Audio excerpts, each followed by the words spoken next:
the ban on Voice of America from reporting anything that has to do with Burkina Faso. And it seems as though he's not just fighting a war against these guys, he's also fighting against his own people. Yes, those who do not want to stand by him and are spreading propaganda, wrong narrative and misinformation, he's also fighting against them. He said he was here to tell a story. He arrived at Ouagadougou International Airport with a press badge clipped to his shirt, a professional camera around his neck, and a calm smile that made everyone around him feel at ease. He told the border officials he was a freelance journalist from France, working on a documentary about Burkina Faso's struggle against insecurity. His tone was warm, his French was fluent, his story was believable. He handed out pens to school children, he bought tea at the local market, he offered bottled water to his taxi driver. Everywhere he went, he snapped photos, sunsets, quiet roads, goats on the roadside. He seemed harmless, even kind. But this man, Julian Morel, wasn't here to tell Africa's story. He was here to collect something far more dangerous than photos: secrets. At first, no one thought much of him. He was polite, low-key, and didn't make waves, but something didn't add up. Unlike other journalists, he never showed up at press briefings. He avoided NGOs. He didn't speak to many locals. Instead, he drifted near military camps. He loitered by transport routes and asked uncomfortable questions about army convoys, mining operations, and radio towers that weren't meant to be photographed. One soldier even joked, "You ask more questions than our commander." Morel just smiled and replied, "That's how journalists learn." He kept to himself, staying in a modest guest house on the outskirts of the capital. No parties, no bar visits, no social life, but every night, like clockwork, he made international calls, not using local SIM cards, only encrypted apps. And despite claiming to be a journalist, not a single article, tweet, or blog post ever appeared in the press. When asked, he claimed his work would air in Europe soon, but nothing ever did. That's when Burkina Faso's intelligence service began to take interest. They didn't confront him outright. No raids, no arrests. They watched, quietly, patiently. They tracked his movements, cloned his SIM card, and monitored his messages. What they found wasn't journalism, it was espionage. President Ibrahim Traoré didn't go straight to force.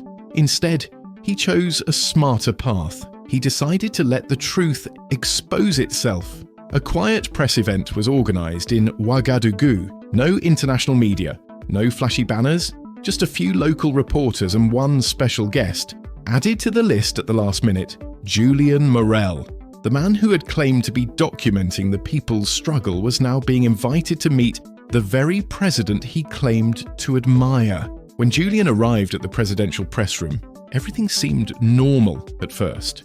He walked in with the same clean shirt, the same confident stride, the same badge he wore at the airport. He nodded at the guards and sat calmly among the local journalists, notebook in hand. But this time, the room was silent. No friendly nods, no welcome smiles, just quiet eyes watching him closely. Then, President Traoré entered, not in a suit but in military fatigues. No entourage, no papers, no teleprompter, just sharp eyes and steady steps. Morel stood, hand extended. "Mr. President, it's an honor," he said. Trying to keep control of the moment, Traoré shook his hand without smiling and replied, "You've been asking a lot of questions about us, Mr. Morel. Today, I'll answer them, but first, I have a few of my own." Morel hesitated. Just a second, just enough to betray discomfort. "Of course," he said with a nervous laugh, "that's what interviews are for." But this wasn't going to be an interview. President Traoré leaned forward and began, "You've been in our country for 23 days, correct?" Morel nodded. "Yes, sir, I've been collecting stories, trying to understand the challenges your people face."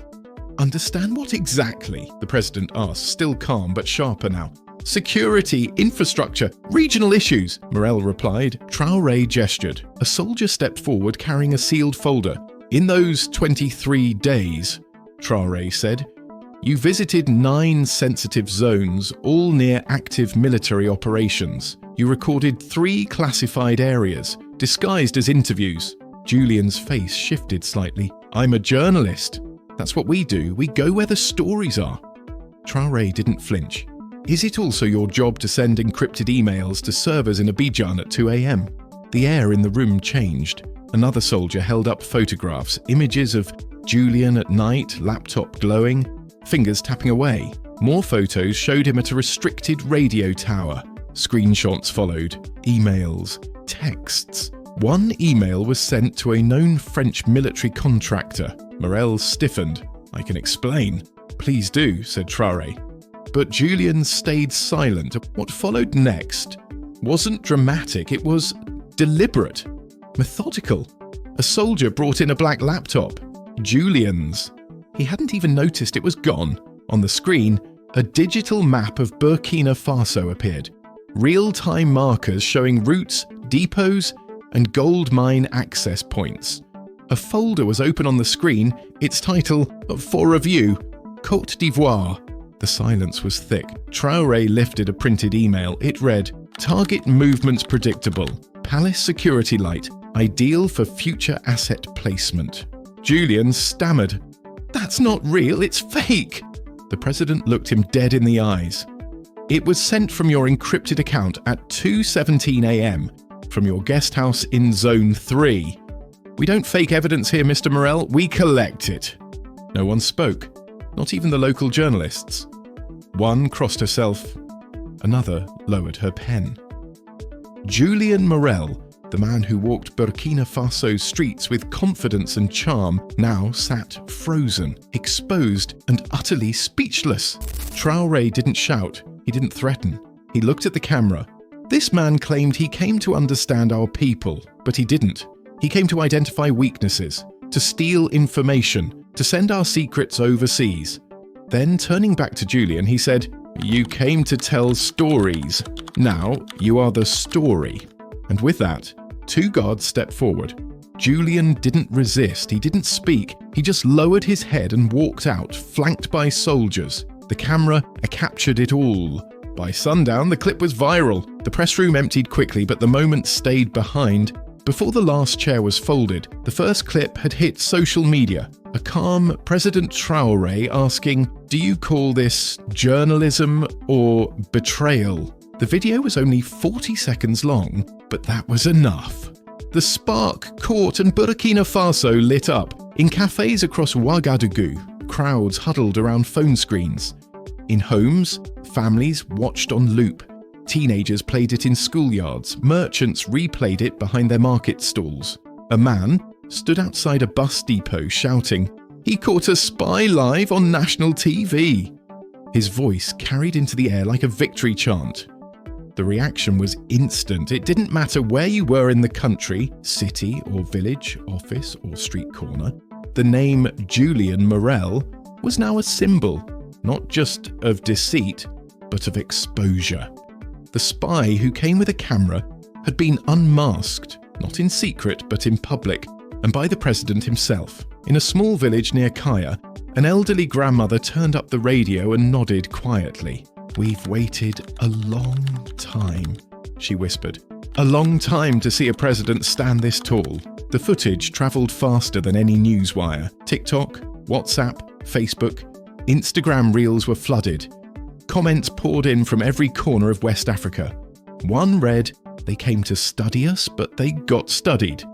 Another, "This is how you handle spies, with facts, not fear." In Senegal, graffiti appeared on alley walls. "Africa has eyes now." In Accra, university students passed around USB drives with the full footage.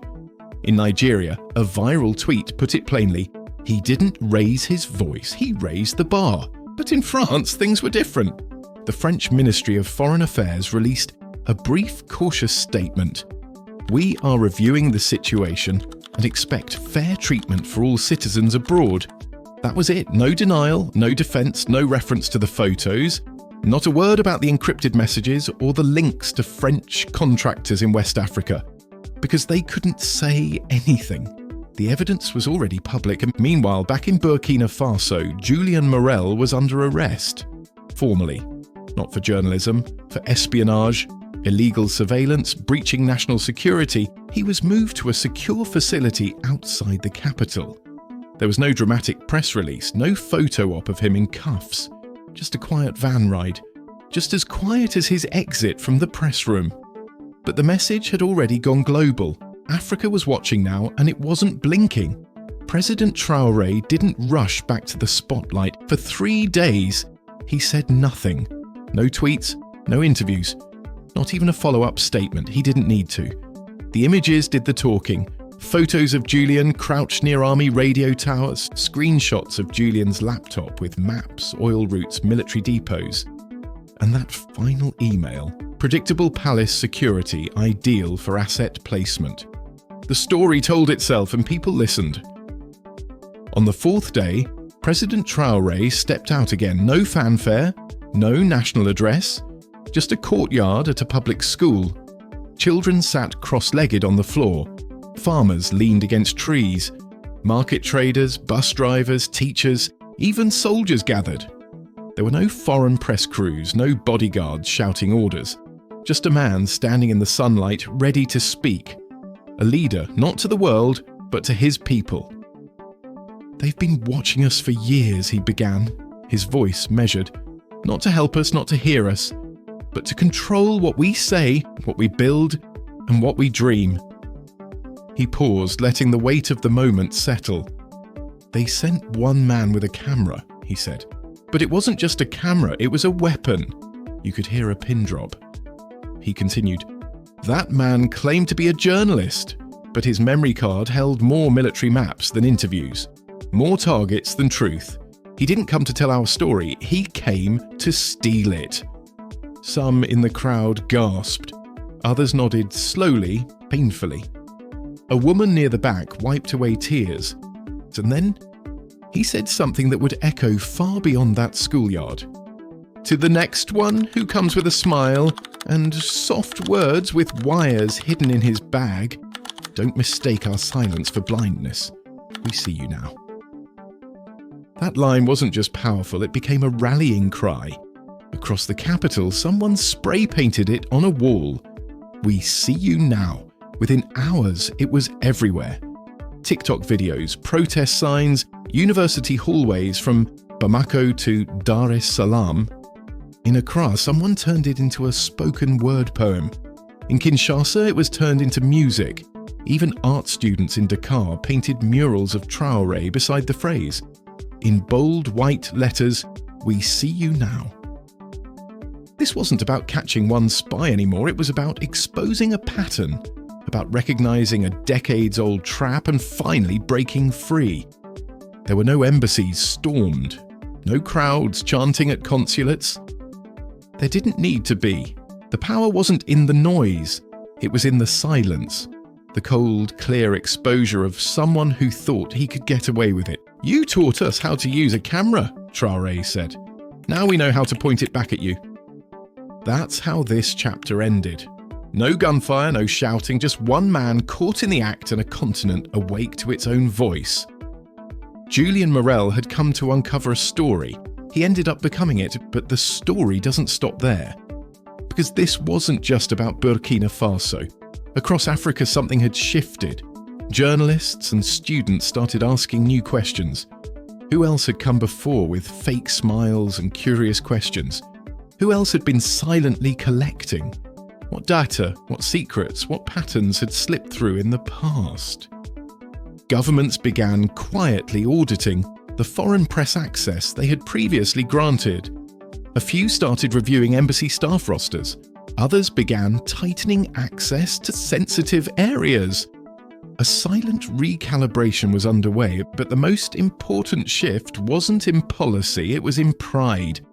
Across West Africa, people felt something stir, not rage, not resentment, just clarity, just the quiet realization that perhaps, for the first time in a long time, they'd caught someone in the act and they didn't need anyone else to explain it for them. No Western outlet broke the story. No global watchdog framed the narrative. This time, it was the locals who documented, who shared, who spread the truth like wildfire. This time, Africa told its own story, and the world had no choice but to listen. By the time the clip of Julian Morel's arrest reached its 10th million view, the world had stopped calling it a scandal. people were calling it what it truly was, a turning point. Not just for Burkina Faso, but for Africa. In Ouagadougou, the press conference video was playing on loop in city buses. Children could recite Traoré's words by heart. Teachers played the footage in class, not as news, but as a lesson. At tea stalls and mechanic shops, the conversation kept circling back to one sentence. You came to tell stories. Now you are the story. But it wasn't just the quote. It was how it happened. No screaming, no violence, no smear campaign, just cold facts calmly laid out for all to see. The camera that Julian Morel once used to sneak and gather information had turned on him. He didn't get dragged out by soldiers, he walked, silently, surrounded by the very people he had underestimated. And people noticed. In Liberia, a journalist posted, "I've never seen a leader handle a foreign agent with that level of control and grace." In Rwanda, a senator tweeted, "This is how you guard sovereignty, with intelligence, not impulse." In South Africa, a university hosted a live debate. Can African nations learn from Burkina Faso's blueprint? And in Paris, silence. Julian Morel remained in military custody, facing trial not as a journalist, but as an accused foreign operative. The French government issued a second statement, short and dry. "We are ensuring Mr. Morel receives legal counsel." Still not a word about the evidence, still no denial of the photos, messages, or military maps. Because the truth had already been broadcast and it couldn't be walked back. Inside Burkina Faso's borders, the effect went deeper. A week after the press conference, a group of young filmmakers gathered in Ouagadougou to begin a documentary. Not about Julian Morel, but about how the country handled him. They called the project "The Day Africa Watched Back." In marketplaces, elders spoke of the incident as if it were folklore. "We've had visitors before," one woman told her grandson, "but now we have eyes." In student groups, debates started popping up. What is ethical journalism? Where does documentation end and surveillance begin? Across the continent, this single event was planting questions and confidence. For years, African leaders had been accused, often rightly, of mishandling foreign influence, letting powerful nations poke and prod into military files, mineral reserves, internal politics. Many times they did so willingly, under pressure, or through deals dressed up as development. But not this time. This time, a young president didn't just shut the door, he showed the world how and why he did it. He didn't frame the foreign agent, he exposed him fact by fact. Quietly, carefully, deliberately, and the world saw it in real time. It wasn't revenge, it was justice, and justice without chaos is powerful. In the days that followed, something even more unexpected happened.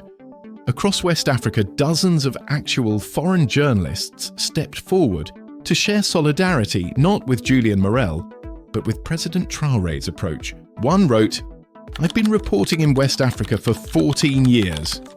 What Julian did wasn't journalism, it was exploitation." Another wrote anonymously, "There's a difference between covering a country and mining it for secrets." And this man crossed that line. The moment was creating space for trust, for clarity, for a better kind of international cooperation built on transparency, not manipulation. Meanwhile, President Traoré never returned to that press room. He didn't need to. His message had already gone further than any formal briefing ever could. Instead, he returned to work, visiting farming cooperatives, reviewing infrastructure projects, meeting with local engineers. He refused to let the drama define his leadership. His silence was deliberate, an act of discipline, not absence, and that's what struck so many observers around the world. Traoré wasn't a man seeking applause. He wasn't performing. He was leading. The world didn't see a president lashing out. They saw a president standing firm, not in anger, but in calm authority. not in secrecy, but in full view of the people. And what about Julian Morel? He remains detained, awaiting formal proceedings. But in the eyes of most Burkinabe, the trial had already happened. It played out under the soft lights of a government press room. It was streamed on every device. It was judged not by a court, but by the clarity of the evidence. He didn't need to be shouted at. He needed to be shown for who he really was. And that's exactly what happened. Across Africa, people are still watching the footage, still talking about that line. You came to tell stories. Now you are the story. But there's another line that's stuck, maybe even more powerful.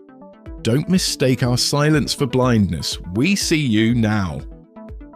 And if there's one truth that can't be ignored anymore, it's this. Africa is not asleep. Africa is not voiceless. Africa is watching. Now, we'd love to hear your thoughts. What do you think about how President Traoré handled this situation? Was this the beginning of a new chapter for African sovereignty? Drop your thoughts in the comment section. Support this channel by giving this video a like. And don't forget to hit the subscribe button so you never miss stories like this one. Until next time, stay aware, stay awake, and stay informed.